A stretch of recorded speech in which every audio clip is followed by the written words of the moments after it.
Good afternoon, everybody. My name is Rene Rocha. I am the accounting manager of Lafayette Preparatory School, a nonprofit charter school. At the recommendation of the Board of Directors, I am presenting you today on the subject of zero-based budgeting. Let's start with the definition of zero-based budgeting. It is a method of budgeting in which all expenses must be justified for each new period. Zero-based budgeting starts from a zero base, and every function within an organization is analyzed for its need and cost. Budgets are then built around what is needed for the upcoming period, regardless of whether the budget is higher or lower than the previous one, and that there are different zero-based budget processes for both the public and private sectors. A brief history. It was developed by Peter Farr of Texas Instruments. In the private sector, it came into prominence in the 1970s when President Carter promised to balance the federal budget. He intended to reform the budgeting system using zero-based budgeting so all expenditure proposals could compete for funding on an equal basis, starting from zero. In the public sector, it has been limited primarily to administrative overhead activities, i.e., administrative expenses needed to maintain the organization. What are the advantages of zero-based budgeting? First, it identifies and eliminates wasteful and obsolete operations. It is efficient in allocation of resources and is based on needs and benefits rather than history. It drives managers to find cost-effective ways to improve operations. It detects inflated budgets.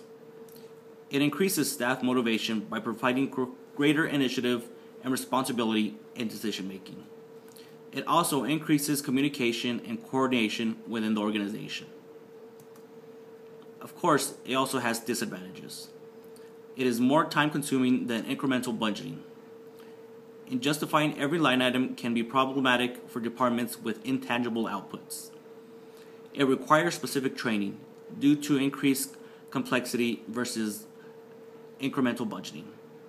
And in our large organization, the amount of information backing up the budgeting process can be overwhelming. The conclusions that we could draw from this. It changes the discussion about costs. It is helpful for reallocating funding within a department. There are efficiency gains, but not systematic gains. Managers become more engaged with the organization, and it becomes the basis for more centralized control. Real-world examples of zero-based budgeting: Texas Instruments, the Florida Power and Light Company, the federal government, the Office of Management and Budgeting, and state governments, the state of Georgia, Florida, and Oklahoma, and city governments, the city of Gilbert, Arizona. The recommendation: I would recommend we implement zero-based budgeting for our nonprofit organization. The advantages outweigh the disadvantages for an organization our size. Managers would become more involved and improve the communication throughout the organization. Implementation of the zero-based budgeting. The zero-based budgeting system puts the burden of proof on the managers and demands that each manager justify the entire budget in detail and prove why he or she should spend the organization's money in the manner proposed. A decision packet must be developed by each manager based on importance for every project or activity, which includes an analysis of costs, purposes, and alternative courses of action, measures of performance, consequences of not performing the activity, and the benefits. Thank you. Feel free to contact me via phone or email with any questions.